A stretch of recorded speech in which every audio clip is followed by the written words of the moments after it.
Hello বন্ধুরা, আমি দীপ আর তোমরা শুনছো ভূতবং। ভূতের রাজ্যে সকলকে স্বাগত।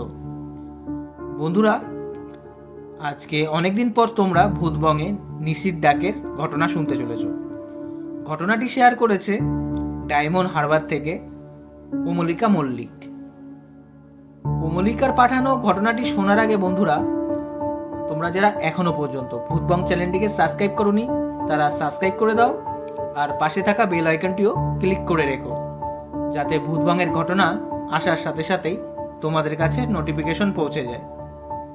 তাহলে চলো বন্ধুরা, রেডি হয়ে যাও, কানে হেডফোন গুঁজে নাও। চলো আজকের মূল ঘটনায় আসা যাক। দীপ, আমি কোমলিকা মল্লিক ডায়মন্ড হারবার থেকে বলছি।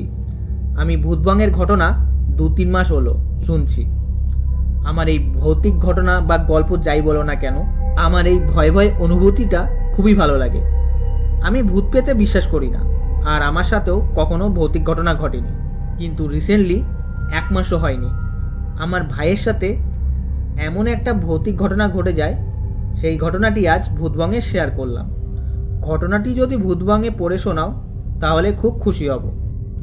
আমার ভাই এই বছর মাধ্যমিক দিয়েছে, এখন ছুটি কাটাচ্ছে।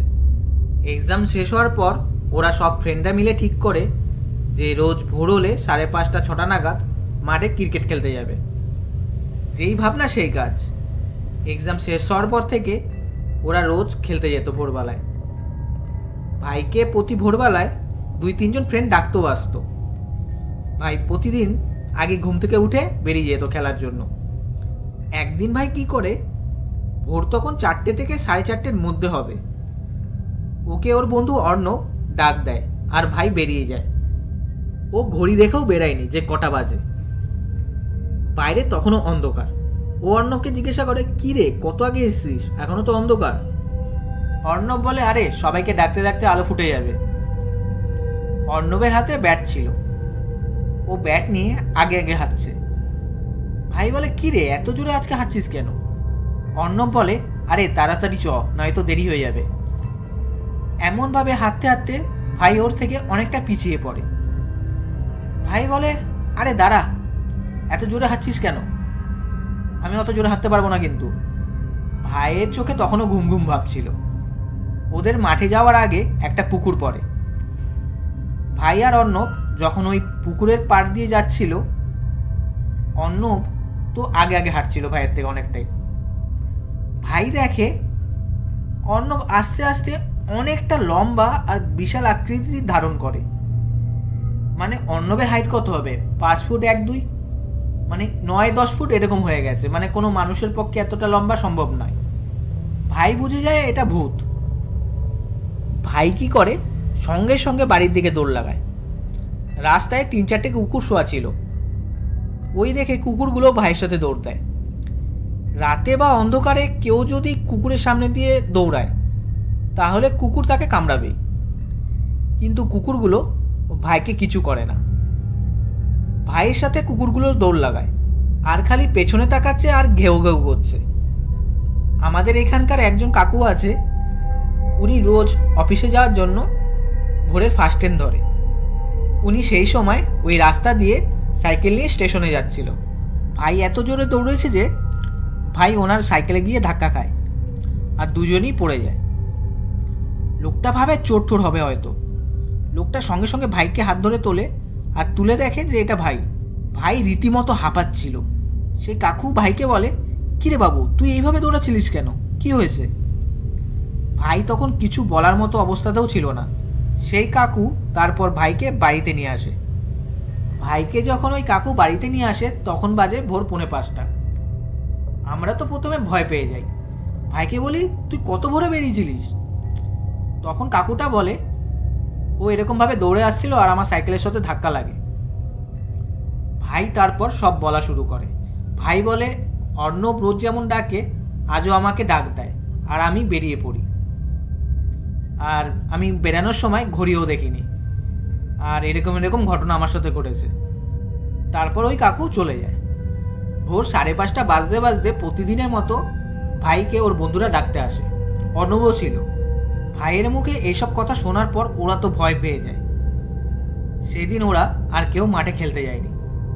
বেলা যত বাড়ছিল ভাইয়ের আচমকা জ্বর এসে পড়ে। আর জ্বর মানে আস্তে আস্তে বাড়ছে, 102-এ পৌঁছে গেছিল। আমাদের পাড়ায় ব্যাপারটা জানাজানি হয়। তারপর সবাই পরামর্শ দেয় কোনো ঠাকুরবাড়িতে নিয়ে যাওয়ার জন্য। সেই মতো আমরা এক ঠাকুরবাড়িতে নিয়ে যাই। ওই ঠাকুরবাড়িতে নিয়ে যাওয়ার পর সব ঘটনা শোনে। এখানে শুনে বলা হয় ভাইকে নিশিতে ডেকে নিয়ে গেছিল। আর ভাইকে জিজ্ঞাসা করা হয় তোমাকে কয়বার ডেকেছে।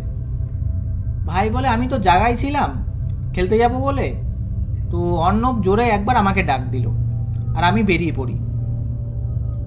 তখন ওই ঠাকুরবাড়ি থেকে বলা হয় যে কখনো এই ভুল করবে না, একবার ডাকলে কখনোই বেরাবে না, 4-5 বার ডাকবে তারপরে বেরাবে। আর ওই ঠাকুরবাড়ি থেকে বাবা মাকে আরও বলা হয় যে ছেলেকে একটু সাবধানে রাখবেন কয়েকদিন, কারণ এই ঘটনা দ্বিতীয়বারও ঘটতে পারে। তো এই ঘটনার পর থেকে রাতে যখন গেটের দরজা দেওয়া হতো, বাবা সেই লক করে চাবি নিজের কাছে রেখে দিত, যাতে ভাই কোনো মতেই না বেরাতে পারে।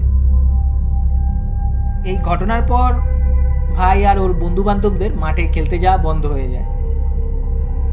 আশ্চর্যের বিষয় যে এর মধ্যে একদিন ওই 4টে থেকে 4:30 এরকম সময়ের মধ্যে ভাইয়ের নাম ধরে ভাইয়ের একটা বন্ধু ডাক দেয়, একবারই ডাক দেয়।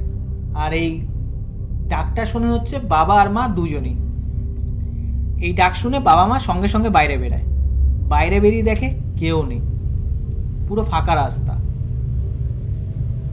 তো দীপদা, এই ছিল ঘটনা। জানি না ভবিষ্যতে আরও কিছু ঘটবে নাকি, যদি ঘটে তাহলে অবশ্যই শেয়ার করব। তাহলে দীপদা, ঘটনাটি যদি ভূতবাঙে পড়ে শোনাও তাহলে খুব খুশি হব। তাহলে বন্ধুরা, আজকের এই ঘটনাটা কেমন লাগলো তোমরা তোমাদের মতামত কমেন্টে জানিও আর লাইক করে দিও। আর বন্ধুরা, তোমরা যদি ভূতবাঙে ঘটনা পাঠাতে চাও, সেটা তোমাদের সাথে ঘটুক বা তোমাদের ফ্যামিলি মেম্বার বা ফ্রেন্ড, তো আমাদের ভূতবাঙে শেয়ার করতে পারো। আমাদের ভূতবাঙের ইমেল আইডি bhutbang@gmail.com, যেটা ডেসক্রিপশনেও আছে। ওই ইমেলে তোমরা তোমাদের ঘটনা পাঠিয়ে দিও। তাহলে বন্ধুরা, আজকের জন্য এটুকুই। টাটা।